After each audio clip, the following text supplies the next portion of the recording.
ಪ್ರೇಮಣ್ಣ ಅವರು ಕೆಡಿ ಸಿನಿಮಾ ತೋರಿಸ್ತಾರಂತ ತಿಳ್ಕೊಂಡಿದ್ವಿ, ಆದ್ರೆ ಪ್ರೇಮಣ್ಣ ಅವರು ಕೆಡಿ ಸಿನಿಮಾದ ಟ್ರೈಲರ್ ತೋರಿಸ್ಬಿಟ್ಟಿದ್ದಾರೆ. ಕೆಡಿ ಸಿನಿಮಾ ಇವಾಗ ಜಸ್ಟ್ ಥಿಯೇಟರ್ ನಲ್ಲಿ ನೋಡಿದ್ನೆ. ಸಿನಿಮಾ ನೋಡಿದ್ಮೇಲೆ ನನ್ನ ಒಪಿನಿಯನ್ ಹೇಳ್ಬೇಕಪ್ಪ ಅಂದ್ರೆ ಓಕೆ ಚೆನ್ನಾಗಿದೆ, ಒನ್ ಟೈಮ್ ನೋಡಬಹುದು ಸಿನಿಮಾನ. ಪ್ರೇಮ್ ಅವರು ಸ್ಟಾರ್ಟಿಂಗ್ ಹೇಳ್ಬಿಟ್ಟಿದ್ದಾರೆ, ಮಗ ಇದು ಸಿನಿಮಾ ಅಲ್ಲ, it is just A trailer. ನಾನು ತಿಳ್ಕೊಂಡೆ ಪ್ರೇಮ್ ಅವರು ಯಾಕೆ ಈ ಮಾತು ಹೇಳ್ತಿದಾರ ಅಂತ. ಸಿನಿಮಾ ನೋಡಿದ್ಮೇಲೆ ಓ ಪ್ರೇಮ್ ಅವರು ಹೇಳಿದ್ದು ಕರೆಕ್ಟ್ ಅಂತ ಅನ್ಸಿತ್ತು. ಇವಾಗ ನಾವ್ ಏನ್ ಕೆಡಿ 2 ಸಿನಿಮಾ ನೋಡ್ತೀವೋ ಅದೇ ಒರಿಜಿನಲ್ ಕೆಡಿ ಸಿನಿಮಾ. ಧ್ರುವಣ್ಣ ಅವರ ಪ್ರೀವಿಯಸ್ ಸಿನಿಮಾಕ್ಕಿಂತ ಈ ಸಿನಿಮಾ ಸ್ವಲ್ಪ ಬೆಟರ್ ಆಗಿದೆ. ಧ್ರುವಣ್ಣ ಅವರ ಹಿಂದೆ ಬಂದಂತ ಸಿನಿಮಾಗಳು ಅವರ ಆಕ್ಟಿಂಗ್ ನೋಡಿ ಯಾರ್ಯಾರು ಟ್ರೋಲ್ ಮಾಡಿದಾರೋ ಅವ್ರು ಹೋಗಿ ಈ ಸಿನಿಮಾನ ಫಸ್ಟ್ ನೋಡಿ. ಮತ್ತೆ ಧ್ರುವಣ್ಣ ಅವರ ಆಕ್ಟಿಂಗ್ ಮಾತ್ರ ನಿಜವಾಗ್ಲೂ ಗುರು ಹ್ಯಾಟ್ಸ್ ಆಫ್ ಅಂತ ಹೇಳಲೇಬೇಕು. ಸಿನಿಮಾ ಸ್ಟಾರ್ಟಿಂಗ್ ಇಂದ ಎಂಡ್ ವರೆಗೂ ಆಕ್ಟಿಂಗ್ ಪರ್ಫಾರ್ಮೆನ್ಸ್ ಅಲ್ಲಿ ನೆಕ್ಸ್ಟ್ ಲೆವೆಲ್ ಮಾಡಿದ್ದಾರೆ ನಮ್ಮ ಧ್ರುವಣ್ಣ ಅವರು ಮತ್ತೆ ರೇಷ್ಮಾ ನಯನ ಅವರು. ಇವರ ಇಬ್ರು ಆಕ್ಟಿಂಗ್ ಗೋಸ್ಕರ ನಾವು ಕೊಟ್ಟಿರೋ 200 ರೂಪಾಯಿ ದುಡ್ಡು ಕೂಡ ವರ್ತ್ ಅಂತ ಅನಿಸುತ್ತೆ. Coming to story line, Prem ಅವರು ಕಥೆನ ಚಿಕ್ಕದಾಗಿ ಹೇಳಿದ್ದಾರೆ. ಅದು ಒನ್ ಲೈನ್ ಸ್ಟೋರಿನೇ, ಅದು ನಾವ್ ಹೇಳ್ಬಾರ್ದು, ತಪ್ಪಾಗುತ್ತೆ, ನೀವೇ ಹೋಗಿ ಚಿತ್ರಮಂದಿರದಲ್ಲಿ ನೋಡಿ. ಆದ್ರೆ ಪ್ರೇಮ್ ಅವರು ಕೆಡಿ 2 ಸಿನಿಮಾದಲ್ಲಿ ದೊಡ್ಡದಾಗಿ ಏನೋ ಹೇಳಕ್ಕೆ ಹೊಂಟಿದ್ದಾರೆ ಅಂತ ಅನಿಸುತ್ತೆ. ಆದ್ರೆ ಪ್ರೇಮಣ್ಣ ನೀವು ಕೆಡಿ 2 ಸಿನಿಮಾ ಮಾಡ್ಲೇಬೇಕು, ಇಲ್ಲಾಂದ್ರೆ ಈ ಸಿನಿಮಾಕ್ಕೆ ಅರ್ಥನೇ ಇರೋದಿಲ್ಲ. ಪ್ರೇಮ್ ಅವರು ಕಥೆನ ಚಿಕ್ಕದಾಗಿ ಹೇಳಿದ್ರು ಕೂಡ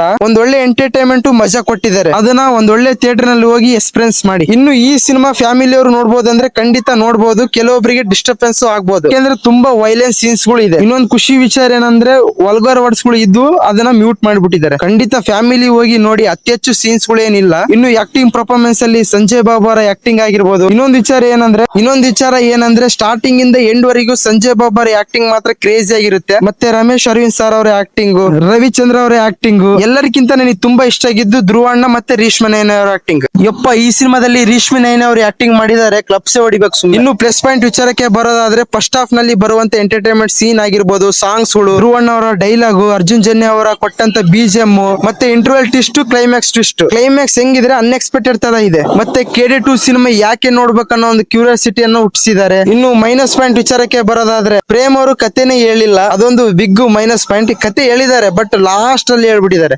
ಆದ್ರೆ ಇದು ಬೇಜಾರ್ ಪಡುವಂತ ವಿಷಯ ಏನಲ್ಲ, ಯಾಕೆಂದ್ರೆ ಪ್ರೇಮ್ ಅವರು ಆಲ್ರೆಡಿ ಹೇಳ್ಬಿಟ್ಟಿದ್ದಾರೆ ಇದೊಂದು ಟ್ರೈಲರ್ ತಮ್ಮ, ಸಿನಿಮಾ ಅಲ್ಲ. ಕೆಡಿ 2 ಸಿನಿಮಾ ಏನ್ ನೋಡ್ತೀವೋ ಅದೇ ಒರಿಜಿನಲ್ ಸಿನಿಮಾ ಅಂತ. ಇದು ಮೈನಸ್ ಪಾಯಿಂಟ್ ಆಗಿತ್ತು, ಜಾಸ್ತಿ ಏನ್ ಮೈನಸ್ ಇಲ್ಲ ಈ ಸಿನಿಮಾದಲ್ಲಿ. ಓವರಾಲ್ ಆಗಿ ಹೇಳೋದಾದ್ರೆ ಖಂಡಿತ ಒನ್ ಟೈಮ್ ನೋಡಬಹುದು ಈ ಸಿನಿಮಾನ, ಎಲ್ಲಿ ಬೇಜಾರ್ ತರಿಸೋದಿಲ್ಲ ಈ ಸಿನಿಮಾ. ಇನ್ನು ಈ ಸಿನಿಮಾಕ್ಕೆ ನಾನ್ ಕೊಡುವ ರೇಟಿಂಗ್ ಎಷ್ಟಪ್ಪ ಅಂದ್ರೆ 3.5 ಔಟ್ ಆಫ್ 5. ಇದು ಕೆಡಿ ಸಿನಿಮಾದ ರಿವ್ಯೂ ಆಗಿತ್ತು. ನೆಕ್ಸ್ಟ್ ನಮ್ಮ ಧನುಷ್ ಅವರ ಕಾರ ಸಿನಿಮಾ ರಿವ್ಯೂ ಜೊತೆಗೆ ಸಿಗೋಣ. ಅಲ್ಲಿವರೆಗೂ ಕಾಯಿರಿ, ಇಲ್ಲಪ್ಪ ಅಂದ್ರೆ ಸಬ್ಸ್ಕ್ರೈಬ್ ಮಾಡಿ ಇಟ್ಕೊಳ್ಳಿ. ಸಿಗೋಣ ನೆಕ್ಸ್ಟ್ ವಿಡಿಯೋ ಜೊತೆಗೆ. Thank you.